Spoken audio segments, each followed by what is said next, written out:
जय हिंद जी, हिंदुस्तान जिंदाबाद। आप देख रहे हैं जेके मीडिया, जम्मू कश्मीर का सबसे तेज मीडिया नेटवर्क।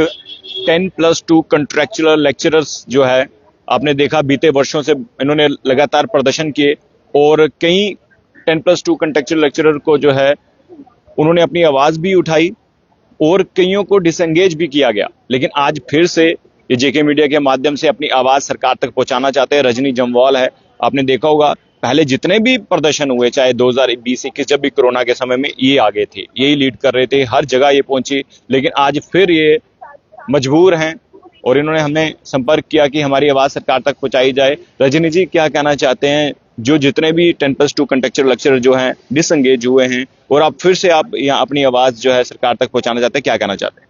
मैं ये कहना चाह रही हूँ एलजी साहब से कि सर आपने एक बिल पास किया है जिसमें आपने ये कहा कि 10+ जितने भी कंट्रैक्चुअल कंसोलिडेटेड हड़ाक नीड बेस्ड वर्कर्स हैं उनको रेगुलाइज किया जाएगा। तो मैं ये कहना चाहती हूँ कि हम लोगों ने यहाँ पे बड़ी ज्यादा स्ट्रगल की, आप सब मीडिया पर्संस भी जानते हैं। तो मैं ये कहना चाहूंगी कि हमें भी उसमें हम उसमें फॉल करते हैं because we are contractual. But हमारा काम इस बार होना चाहिए, हमारा काम रहना नहीं चाहिए, क्योंकि हम लोगों ने बड़ा ही प्रीशियस टाइम जो है वो गवर्नमेंट को दिया है। मैं एक बार अपने केस के ऊपर थोड़ी सी फिर से रोशनी डालना चाहूंगी, क्योंकि मैं बड़ी बार कह चुकी थी, लेकिन अब मुझे लगता है कि काफी टाइम हो गया कि 1301 नंबर ऑर्डर था जिसके अकॉर्डिंग हमें लगाया गया था 1998 में। तो जिसमें ये था कि एकेडमिक अरेंजमेंट लेक्चर लगाए जाएंगे। मुफ्ती साहब ने लगाए थे कि फार फ्लंग एरियाज में, क्योंकि वहां पे कोई ड्यूटीज करने नहीं चाहता था, तो उन्होंने कहा था कि इनकी सर्विसेज को देख के 3 साल के बाद इनको रेगुलाइज किया जाएगा। मैं ऑर्डर भी आपको दिखा सकती हूँ, मेरी फाइल में है। पर जब रेगुलाइज करने की बात आई तब उन्होंने क्या किया, उस ऑर्डर को मॉडिफाई कर दिया, उसको कंट्रैक्चुअल कंसीडर कर दिया कि all such arrangement should be converted into contractual rules. तो उस समय कॉन्ट्रैक्चुअल्स के लिए, कॉन्ट्रैक्चुअल क्या होता है, ठेका, है ना, तो कॉन्ट्रैक्चुअल के लिए उस समय कोई पॉलिसी नहीं थी। तो हम लोग कोर्ट में भी गए, तो हम अपनी जॉब, कोर्ट ने हमें कंटिन्यूशन का ऑर्डर दे दिया, हम कंटिन्यू करते रहे अपनी जॉब पे। लेकिन जब उमर अब्दुल्ला साहब की सरकार आई तो उन्होंने सेंटर ने उनको एक परमिशन दी, क्योंकि यहाँ पे 370 था कि आप स्टेट में एक डिसीजन ले सकते हो अपने बेसिस पे। तो उन्होंने एक एक्ट पास किया, civil service special provision act 2010, जिसमें ये कहा गया कि जितने भी कंसोलिडेटेड कंट्रैक्चुअल हड़ाक बेस्ड नीड बेस्ड एम्प्लॉइज हैं उनको हम 7 साल के बाद रेगुलाइज करेंगे और उसके बाद हम कंट्रैक्चुअल्स नहीं लगाएंगे। बट उसमें रेंज ऑफिसर्स को किया गया, ये कहते हैं हमारी पोस्ट गेजेटेड है। मैं कहती हूँ क्या रेंज ऑफिसर्स की पोस्ट गेजेटेड नहीं है? उसमें फॉरेस्ट ऑफिसर्स को किया गया, उसमें मेडिकल ऑफिसर्स को किया गया, बट हमारा केस लेफ्ट आउट रह गया। हम उस समय बड़े निराश हुए और हम जाके सीएम साहब से भी मिले। उन्होंने हमारा केस उस समय स्टडी किया और उन्होंने कहा कि ठीक है, आप एजुकेशन मिनिस्टर उस समय तारा चंद जी से उनसे मिलिए, और उन्होंने कहा कि मैं आपका केस जो फाइल उसमें कैबिनेट में पुट करूंगा। लेकिन उसके बाद क्या हुआ, फ्लड आया, कुछ ऐसी स्थिति बनी कि वो फाइल नहीं आगे जा सकी।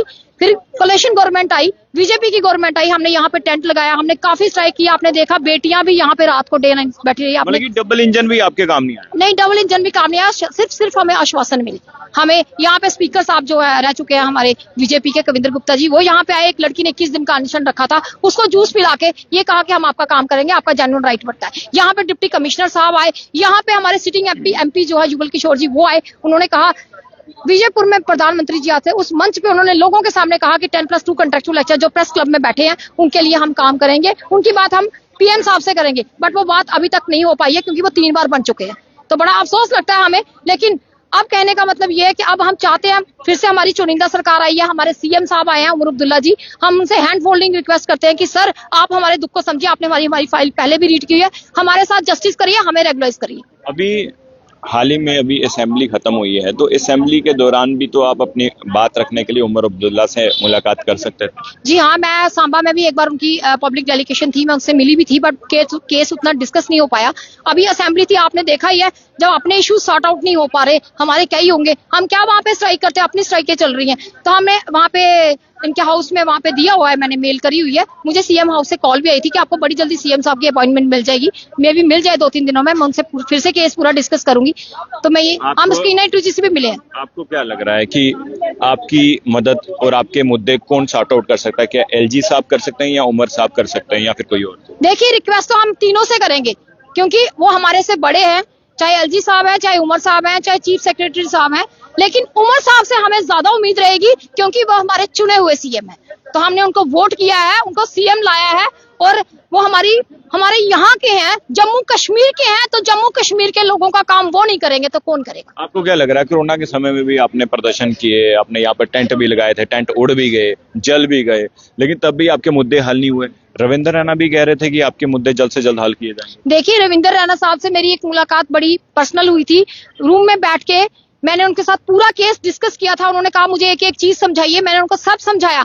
उसके बाद उन्होंने कहा ठीक है, मेरे सामने बैठ के एलजी साहब यही थे, यही वाले थे मनोज सिन्हा जी, उनके प्रिंसिपल कमीशन जो लॉ सेक्रेटरी होता है, उनको उन्होंने मेरे सामने कॉल लगाई और कॉल जो थी वो स्पीकर पे थी।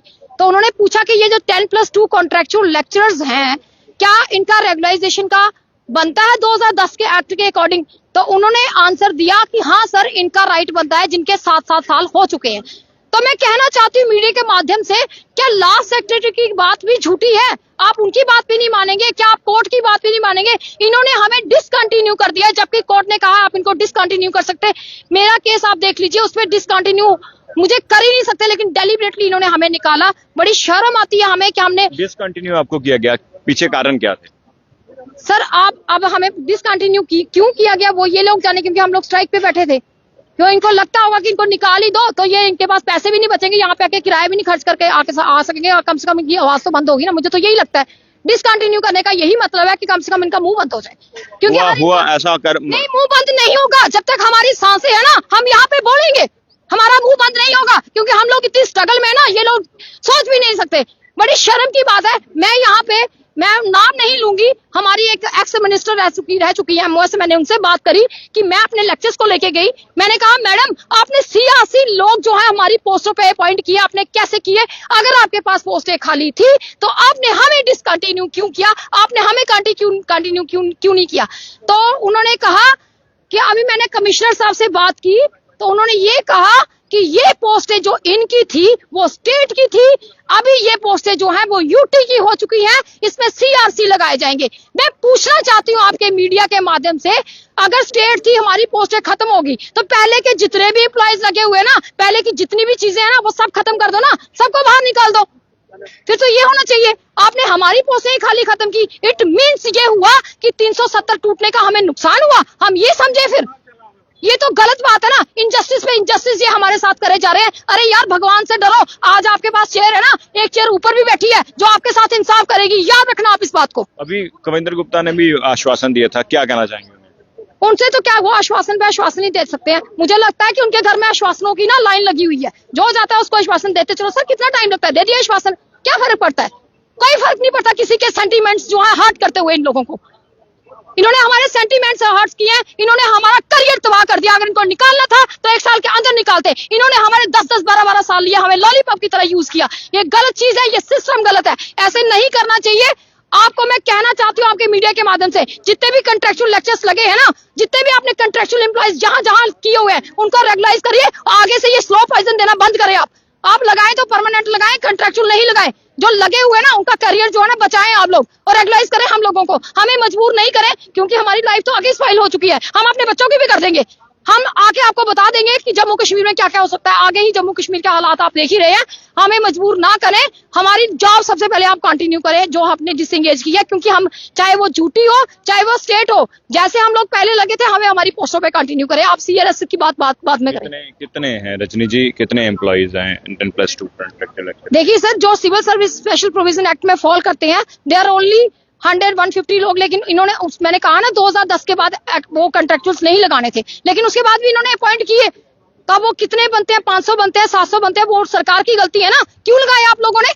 आपको नहीं लगानी चाहिए। कंट्रेक्चुअल अपॉइंटमेंट क्यों करते हैं? मैं एक चीज कहना चाहती हूँ, ये कंट्रेक्चुअल अपॉइंटमेंट इसलिए करते हैं क्योंकि इनको एक परमानेंट को सैलरी कितनी हाइक में देनी पड़ती है, और ये 20-20 हजार 15-15 हजार से काम चलाते हैं। हम लोगों ने 7-7 हजार की सैलरी पे इनके उन एरिया में जाके काम किया जहां पे इनके परमानेंट एम्प्लॉय जाके राजी नहीं थे। आज हर एंगेजमेंट जो है वो कंट्रेक्चुअल हो रही है, हर एंगेजमेंट जो है कंट्रेक्चुअल हो रही है। मैं कहना चाहती हूँ जम्मू कश्मीर के यूथ से, आप लोग क्यों नहीं आवाज उठाते? क्यों कंट्रेक्चुअल जॉब आप लोग कर रहे हैं? हमें इन्होंने स्लो पॉइजन दिया। मैं कहना चाहती हूँ एलजी साहब से, हमारे सीएम साहब से और हमारे चीफ सेक्रेटरी साहब से कि आपकी जो कमेटी बनी है उसमें 10+2 कॉन्ट्रेक्चुअल लेक्चर्स का केस जो लेफ्ट आउट रह गया 2010 के एक्ट में, वो उसमें उसको फॉल करिए, हमें रेगुलाइज करिए, और प्लीज आप लोग ये कंट्रेक्चुअल अपॉइंटमेंट करना बंद कर दीजिए, ताकि बच्चों का फ्यूचर जो है, आने वाली जनरेशन का फ्यूचर जो है वो स्पॉइल ना हो। Thank you.